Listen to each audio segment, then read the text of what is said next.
10 doctor का बेटा और सांपों का राजा। एक बार शहर में एक बहुत बड़ा डॉक्टर रहता था। वह अपनी पत्नी और एक छोटे बेटे को छोड़कर मर गया।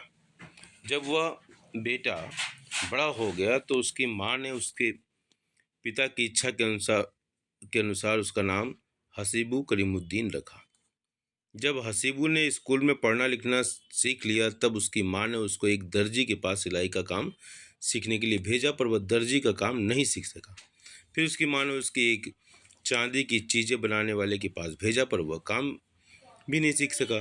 इसके बाद वह कई और जगह भी कुछ कुछ काम सीखने के लिए गया, पर वहाँ भी वह कुछ सीख नहीं सका। तब उसकी माँ ने कहा कि अब कुछ दिन घर बैठ यह उसको ठीक लगा। एक दिन हसीबू ने अपनी माँ से पूछा, उसके पिता क्या काम करते थे? तो उसकी माँ ने उसको बताया कि वह एक बहुत ही अच्छे डॉक्टर थे। तो फिर उनकी किताबें कहाँ हैं? माँ बोली, काफ़ी दिनों से मैंने उनको देखा नहीं है, पर वे यहीं कहीं होंगी, शायद पीछे पड़ी होंगी, देख लो। उसने उनको इधर उधर ढूंढा। काफ़ी देर तक ढूंढने के बाद आखिर में वो किताबें उसको मिल गईं, पर वे करीब करीब सारी की सारी कीड़े खा चुकी थी। वह उनमें से बहुत कम पढ़ सका। एक दिन उसके 4 पड़ोसी उनके घर आए और उसकी माँ से कहा कि अपने बेटे को हमारे साथ जंगल में लकड़ी काटने के लिए भेज दो। वे लोग वहीं पास में ही काम करते थे। वे जंगल में लकड़ी काटते थे, गधों पर लादते थे और शहर जाकर उसे बेच देते थे। लोग उसे लोग उस लकड़ी से आग जलाते थे। उसकी माँ ने हाँ कर दी और कहा, कल मैं उसके लिए एक गधा खरीद लूंगी, फिर वह तुम्हारे साथ तुम्हारे काम धंधे में लग जाएगा। अगले दिन हसीबू की माँ ने उसके लिए एक गधा खरीद दिया और वो अपने गधे को लेकर उन चारों आदमियों के साथ लकड़ी काटने चला गया। उस दिन उन लोगों ने बहुत काम किया और बहुत सारा पैसा कमाया। ये सब 6 दिनों तक चला, पर 7वें दिन बहुत तेज बारिश हो गई और उन सबको बारिश से भीगने से बचने के लिए गुफा में ले जाना पड़ा। हसीबू गुफा में एक तरफ अकेला बैठा था, उसके पास कुछ करने को तो था नहीं। सो वह एक पत्थर उठाकर उसे जमीन पर मारने लगा। उसने वह पत्थर 2 बार ही मारा था कि उसको वहां से कुछ ऐसी आवाज आई जैसे कि खोखली जमीन पर मारने पर आती है। उसने अपने साथियों को आवाज लगाई और बोला कि ऐसा लगता है कि वहां कोई छेद है। पहले तो किसी ने उसकी आवाज ही नहीं सुनी, पर जब उसने दोबारा आवाज लगाई तो वे लोग आए और वह जानने के लिए कि वह खोखली जमीन की आवाज कहाँ से आ रही है, उसने वहां खोदना शुरू किया। वे लोग बहुत देर तक नहीं खोद पाए थे कि उनको एक कुएं की तरह एक बहुत बड़ा गड्ढा दिखाई दिया जो शहद से भरा था। उस दिन उन्होंने कोई लकड़ी नहीं काटी, बल्कि सारा दिन शहद इकट्ठा करने और उसको बेचने में लगा दिया।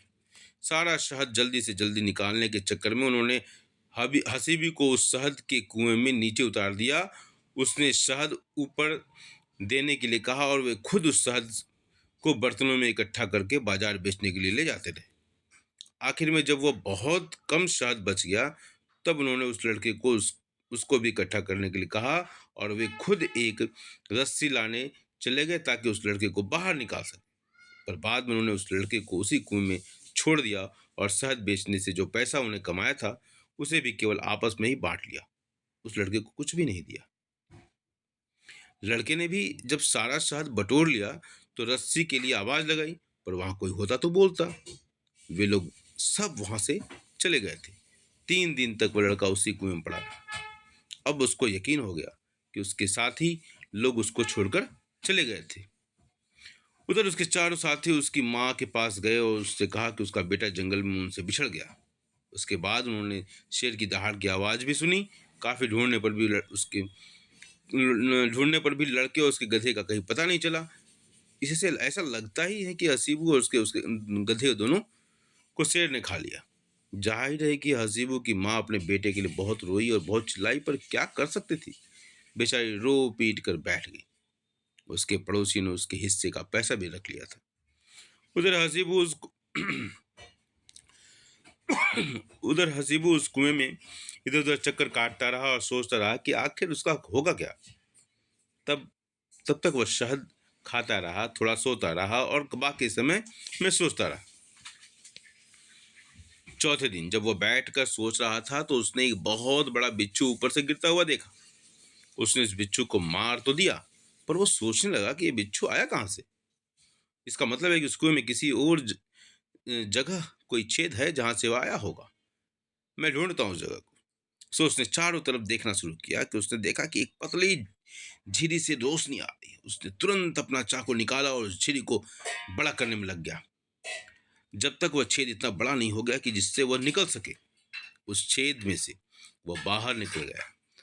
अब तक एक ऐसी जगह आ गया था कि उसने पहले कभी नहीं देखा था। उसे एक सड़क दिखाई दी। वह उसी सड़क पर चल दिया।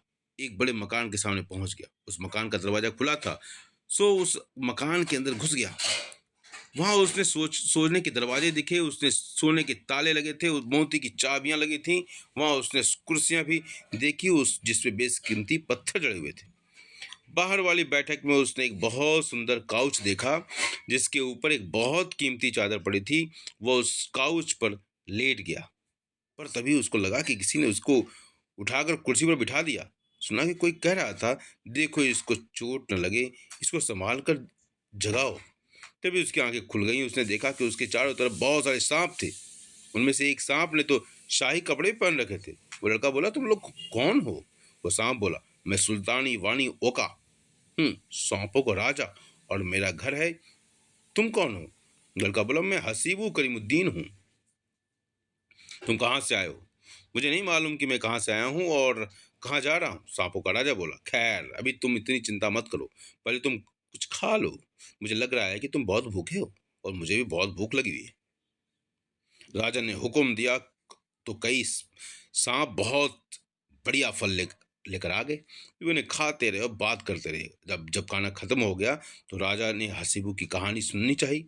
हसीबू ने अपनी सारी कहानी सुना दी, और फिर राजा से उसकी कहानी सुननी चाहिए। सांपों के राजा की कहानी। सांपों के राजा ने कहा कि मेरी कहानी थोड़ी लंबी है, फिर भी मैं तुमको उसे सुनाऊंगा।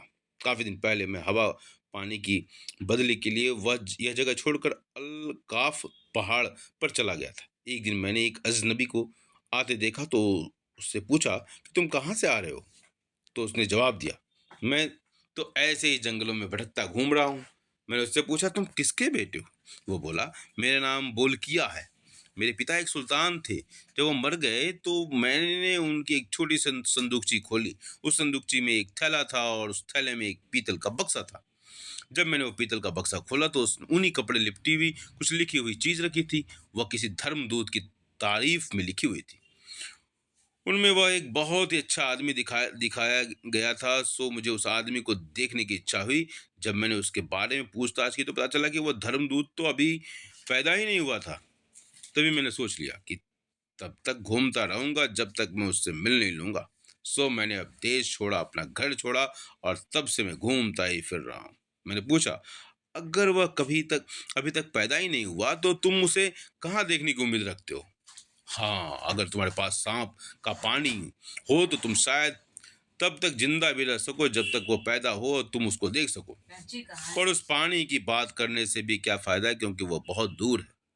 उसने कहा, मुझे तो घूमते रहना है। और मुझसे विदा लेकर वह चला गया। घूमते घूमते वो मिस्र पहुंच गया, जहां किसी ने उससे पूछा, तुम कौन हो? उसने जवाब दिया, मैं बोलकिया हूँ। तुम कौन हो? इस आदमी ने कहा कि मैं अल्फान हूँ। तुम कहाँ जा रहे हो? मैंने अपना देश छोड़ा, अपना मकान छोड़ा, और मैं धर्मदूत को ढूंढ रहा हूँ। अल्फान बोला, मैं तुमको एक ऐसे आदमी को ढूंढने की बजाय जो अभी तक पैदा नहीं हुआ, वह अच्छा काम बता सकता है। चलो पहले हम सांपों के राजा के पास चलते हैं, उससे कोई जादुई दवा लेते हैं।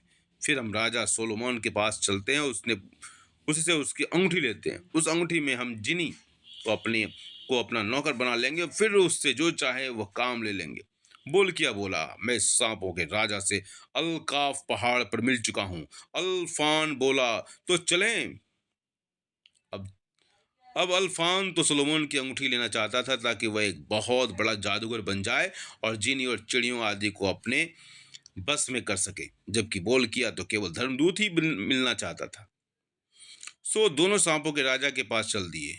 जब वे जा रहे थे, अल्फान बोला, एक पिंजड़ा बना बना लेते हैं और उससे हम सांपों के राजा को कैद कर लेंगे, उसको साथ में ले चलेंगे। ठीक है। सो दोनों एक पिंजड़ा बनाया, उसमें एक प्याला दूध रखा और एक प्याला शराब रखी। उसको अलकाफ पहाड़ पर ले गए। मैंने बेवकूफ की तरह वह सारा शराब पी ली और नशे में धुन हो गया। उसी हालत में उन्होंने मुझे पीढ़े में बंद किया और अपने साथ ले गए। जब मुझे होश आया तो मैंने अपने आप को एक पिंजड़े में बंद पाया और मैंने देखा कि बोल किया उस पिंजड़े को ले जा रहा था। मैं बोला, तुम आदमी के बच्चे बहुत खराब हो, तुम क्या चाहते हो मुझसे? वे बोले, हमें कोई ऐसी दवा चाहिए जिसको हम अपने पैरों पर लगा सके और जहां पर हमें अपने सफर में पानी भर पर ले चलने की जरूरत हो हम उस पर चल सके। ठीक है, चलो। चलते चलते हम एक ऐसी जगह पर गए जहाँ बहुत सारे बहुत तरीके के पेड़ थे। जब उन पेड़ों ने मुझको देखा तो कहने लगे, मैं इस चीज की दवा हूँ, मैं उस चीज की दवा हूँ, मैं हाथों की दवा हूँ, मैं पैरों की दवा हूँ। उसी समय एक पेड़ ने कहा, अगर मुझे कोई पैरों पर लगा ले तो वह पानी पर चल सकता है। जब मैंने उन दोनों को यह बताया तो वे बोले, ये ही तो हम चाहते थे। सो उन्होंने उस पेड़ में बहुत सारी दवा ले ली। इसके बाद वे मुझे पहाड़ वापस ले गए, आज़ाद कर दिया और चले गए। ये छोड़कर अपने रास्ते चले गए और समुद्र के किनारे किनारे तक पहुंच गए, जहां उन्होंने वह दवा अपने पैरों पर लगाई और पानी पर काफी दिनों तक चलते रहे, जब तक वे सोलोमन की जगह के पास तक नहीं पहुंच गए। वहां उन्होंने एक जगह इंतजार किया जहां अल्फान ने फिर से दवा बनाई। फिर वो सोलोमन के पास पहुंचे। उस समय वह सो रहा था। उस, उसका जीनी उसका पहरा दे रहा था। उसका वह हाथ उसकी छाती पर रखा था जिसमें वह अंगूठी पहनता था। जैसे ही बोल किया सोलोमन की अंगूठी लेने के लिए उसकी तरफ बढ़ा तो एक जिनी ने पूछा, तुम कहाँ जा रहे हो? बोल किया बोला, मैं अल्फान के पास हूँ।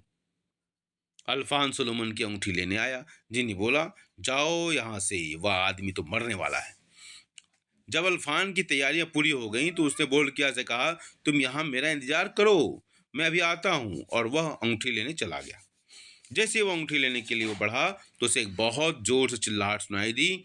जिस किसी अनदेखी ताकत ने उसको उठाकर बहुत दूर फेंक दिया। किसी तरह वह उठा और अभी भी अपनी दवा की में विश्वास रखते हुए फिर अंगूठी लेने के लिए बढ़ा। तभी सांस तभी सांस का एक जोर का झोंका उसके चेहरे पर लगा। वह जलकर राख हो गया। जब बोल किया यह सब देख रहा था तो एक आवाज बोली, जाओ यहाँ से, देखो यह आदमी मर चुका है। वह आवाज सुनकर बोल किया वहां से लौट पड़ा और समुद्र तक गया। वहां आकर उसने फिर से अपने पैरों पर पानी पर चलने वाली दवा लगाई और समुद्र पर पार कर समुद्र के दूसरी तरफ आ गया। इसके बाद भी वह कई सालों तक इधर उधर घूमता रहा। एक सुबह उसने एक आदमी देखा जिससे उसने कहा सलाम। उस आदमी ने भी उसको सलाम किया। बोल किया ने उससे पूछा, तुम कौन हो? वो आदमी बोला, मेरा नाम जॉन शाह है। तुम कौन हो? बोल किया ने उससे उसकी कहानी सुनाने की प्रार्थना की। वह आदमी जो कभी हंस रहा था कभी रो रहा था, उसने बोल किया से पहले उसी कहानी सुनाने के लिए कहा। बोल किया की कहानी सुनने के बाद बस जान साहब बोला, बैठो, मैं तुमको शुरू से अपनी कहानी सुनाता हूँ। मेरा नाम जान शाह है। मेरे पिता ताई गेमस सुल्तान थे। वह रोज जंगल में शिकार खेलने जाया करते थे। एक दिन उनसे कहा कि मैं भी आपके साथ शिकार पर जाना चाहता हूँ। बोले, नहीं बेटा, तुम अभी घर में रहो, तुम अभी यहीं ठीक हो। इस पर मैंने बहुत जोर से रोना शुरू कर दिया। मैं क्योंकि अपने माता पिता का अकेला बच्चा था और मेरे पिता मुझे बहुत प्यार करते थे। वो मेरा रोना नहीं देख सके, सो बोले, अच्छा अच्छा, चलो रो नहीं। इस तरह हम सब जंगल गए। हमारे साथ बहुत सारे नौकर चाकर थे। जब हम जंगल में पहुंच गए तब वहां जाकर हम लोगों ने खाना खाया और शराब पी, फिर सब शिकार के लिए निकल गए। मैं अपने 7 नौकरों के साथ शिकार पर गया। हमें एक सुंदर हिरन दिखाई दिया। हम उसके पीछे समुद्र तक भागते चले गए। भागते भागते वह हिरन पानी में चला गया तो मैंने और मेरे 4 नौकरों ने एक नाव ली, उस हिरन का पीछा किया। बाकी बचे मेरे 3 नौकर मेरे पिता के पास लौट गए। हम उस हिरन का पीछा करते करते समुद्र में काफी दूर तक निकल गए, पर किसी तरह हमने उसे पकड़ लिया और मार दिया। उस समय बहुत तेज हवा चली और हम समुद्र में रास्ता भटक गए। जब वो 3 नौकर मेरे पिता के पास पहुंचे तो मेरे पिता ने उनसे पूछा, तुम्हारा मालिक कहाँ है? उन्होंने मेरे पिता को हिरन उसके समुद्र में भाग जाने और हमारे नाव में उसका पीछा करने के बारे में बताया। तो वह रो कर बोला, मेरा बेटा तो गया, और घर लौट कर मुझे मरा हुआ समझकर बहुत रोए। अब आगे की कहानी के लिए इंतजार करें।